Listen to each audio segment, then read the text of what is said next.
Good evening, everyone. Hey, welcome to the Dig Deeper Network. My name is Cody G. Welcome to the first episode. Hopefully this is a thing. I'm just gonna run with it until somebody stops me. Do me a favor, leave me a little bit of feedback after you're done watching the video, hopefully with a comment down below. And if you liked it, just like and subscribe. Let me get straight to it. I got a story for you. Going viral right now, so I figured, this is my opportunity. It's a tragic story. Almost sounds familiar. I once lived in Colorado. It's a mass shooting in Colorado Springs from within the Planned Parenthood building. I got some footage that I want you to check out, and then my commentary will follow. Check it out. And that includes 44-year-old Garrett Swayze. He was a police officer from the University of Colorado, Colorado Springs, a 6-year veteran with that department. Denver 7's been on top of this breaking story since the very beginning. Our crews are in Colorado Springs tonight, bringing you live team coverage of the latest developments. Denver 7 reporter Lance Hernandez has more on the victims, but we start tonight with Jacqueline Allen live at the scene on Centennial Boulevard, where police are searching for potential devices. Jacqueline? That's right. This is still a very active scene. They have explosives teams here right now. Our partners at the Denver Post are just now saying that they have learned the name of the suspect from a federal law enforcement source, and they are identifying him as Robert Louis Deere. We're trying to find out some more information about him. But as you can see, police are very concerned that he might have left something behind, and they're not taking any chances that someone else could be hurt. And at that point, they were able to get him to surrender, and he was taken into custody. The man accused of gunning down a dozen people in a 5-hour standoff walks away in handcuffs tonight. Unfortunately, with this tragic situation today, we have to confirm that we have 2 civilian casualties on scene, and we have the death of 1 police officer. 9 other people rushed to hospitals. This started with a 911 call at 11:38 this morning from Planned Parenthood in Colorado Springs. This man's sister called him from the building, and he could hear gunfire in the background. Yeah, I'm trying to find out of my sister, if she's still alive or not. I don't know. Police put the entire area on lockdown, with people in nearby businesses, grocery stores, and shopping centers sheltering in place. Police were able to watch the shooter's movement from cameras inside the building and slowly and bravely moved in. We saw a lot of individual acts of bravery today, and actually a lot of bravery as a team. One by one, people stepped out of armored cars, rescued by officers who put their lives on the line. Terrible, terrible tragedy. The way the police handled this, I think, minimized or kept it from being even a worse tragedy. And we still don't know the motive, the reason behind this chilling attack on a frigid night. We do know that they will be releasing more information at 6 a.m. in the morning. And tonight, the police chief put it well, this was a very, very difficult afternoon in Colorado Springs. Reporting live in Colorado Springs, Jacqueline Allen. All right. Well, what do we know? It's breaking, so it may develop as it comes, and I am more than happy to follow up with it. Robert Deere, he is 57 years old. He decided to go Rambo outside of Planned Parenthood. He killed 3, injured 9, and as I'm posting it, I'm seeing that the number is changing. They're waiting until Monday so that they get a autopsy report on it. So we got to hold off on having a solid number there. He is currently in custody. This lunatic is at least out of society. He's locked away. And we'll see if he has his day in court. Let's dig deeper, shall we? I've read from several media outlets. I've looked into the identity of this person, and just kind of wanted to share with you my thoughts based on what I looked at.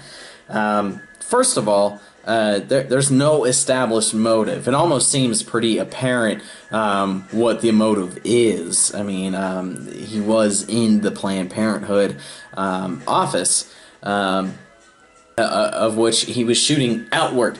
4 civilians and 5 officers went to the hospital with gunshot wounds. And what I thought was interesting was that none of them worked at that clinic. He held them hostage, it would seem, but they haven't released that, anybody worked at that clinic. there's a good chance he was just shooting, people that were outside of the clinic. Could it have been that his goal was to shoot anybody that walked through the clinic at that point? Frankly, we're still working out the details. So here's some of the background that I have on Robert Deere. Well, first of all, this was a 5-hour standoff. What do you think? He could do this with a handgun? No, this guy had an AK-47. He was armed for war. And clearly, as gun control comes into question with this case, as some others, it's pretty valid to say, hey, maybe people shouldn't have automatic rifles with that much ammunition. But then again, and with the facts that I share with you, this guy is just crazy. So we need to work on a gun control idea that's going to help. But I can't necessarily say that gun control is going to stop mass shootings from happening in the future. I honestly don't think that anybody has the answer for that.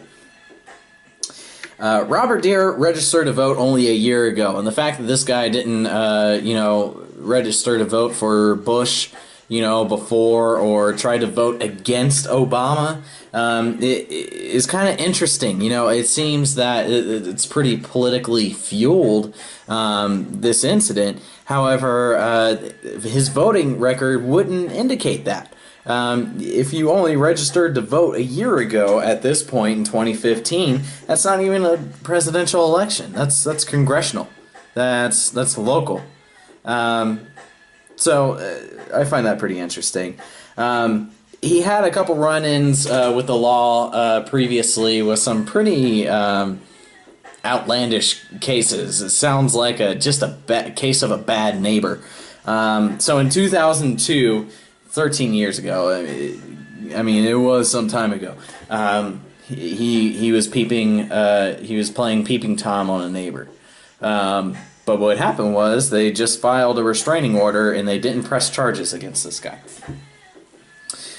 He was also the police were called on him for shooting a dog with a BB gun. I'm not sure if it was barking, being loud, or if it was just recreational. But what he had told the police officer was, "You're lucky it wasn't a bigger round."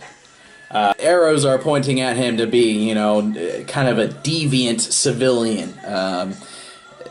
You don't get that a whole lot. And then there was a case of domestic abuse with his wife pushed her on the ground, and she refused to charge him as well.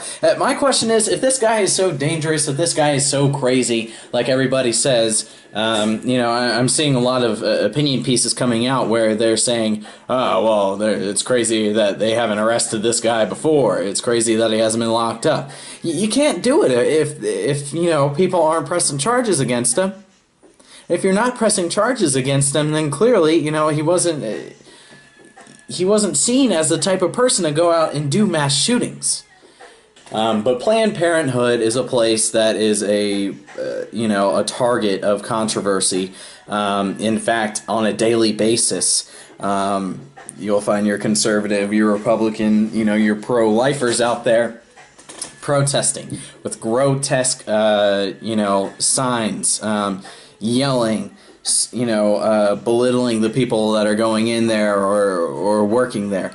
There is a difference between protest and terrorism.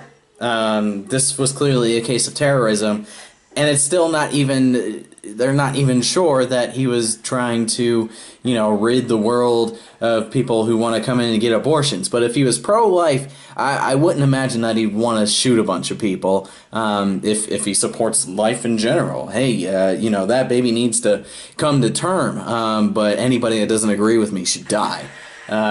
Pretty contradictory there. As far as my opinion goes, President Obama came out and he uses this, just as he's used other national tragedies surrounding mass shootings, is that we need stricter gun control. We need to reform gun control. To me, personally, I'd like to have the ability to have a gun should an event happen in my own home, or if somebody tried to break in or threaten my life. I really do believe that the Second Amendment, really has meaning. There is a purpose for it. But to have an AK-47 with multiple magazines, and you can just drive around with it, you can do whatever you want with it. You're not going to take it hunting. What are you going to do with it? So I don't think that restricting guns is going to stop us from having mass shootings. However, I will say, if you want an AK-47, or if you want like an automatic toy like that, they should be able to keep it at gun ranges or something. I think it really should only be limited to handguns. I think hunters use shotguns as well. I'm not totally versed in that, but honestly, what I would say is that gun control really is not the political part to come out with already, President Obama. We don't have all the facts of the story out yet. It's not totally understood exactly why Robert Deere wanted to come out and, try to go out in a blaze of glory like he did. But it's not time to pick sides politically and try to push some sort of issue. Clearly, there's an agenda behind that if he can't come out and respectfully say anything about the losses and just keep it at that. I also wanted to cover that Colorado, a place that I lived. Personally, I love Colorado. Colorado's been the target of a lot of mass shootings, even as of recent. There's something to be said there. A lot of these cases, what you find in common with all of them is mental illness. Your killers are deranged. Your killers have their own internal problems. Robert Deere sounds like, a freak that should have a cabin in the woods and nobody should meet. The fact that he lives 60 miles west of Colorado Springs in some remote place that, when I looked into it, he spent $4,000 in 2014 to get this property, by the way. I don't know if you know anything about real estate, but if you're getting anything more than a plot of land for $4,000, I mean, you're out in the boonies, okay? He clearly had a mission by coming to Colorado Springs and doing what he did. But as far as mental illness goes, I don't know how you expect for gun dealers, for people who are responsible for, allowing Americans to arm themselves, to totally be able to understand their mental wherewithal when they haven't, already gone to professional help. You can't give them an application. There's not going to be questions, that really indicates if you're a Robert Deere or a responsible gun owner. So I find that kind of interesting. And politically and in the media, they continue to suggest that there's a solution to this problem, and there's really not.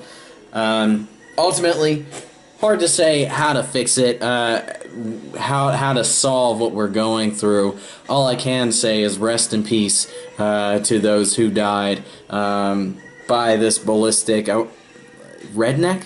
Should we call him ballistic redneck, going in there and deciding that he had to take folks' lives, and if all the deaths revolving around all the people that had to go to the hospital with gunshot wounds, you got to pay your condolences for that. It's not time to play politics quite yet about it. You have to, just make sure that we reach out to them and make sure that they're supported in this instance. I can't imagine going out shopping on Black Friday and, having somebody just blasting from an AK-47 through the front of the clinic.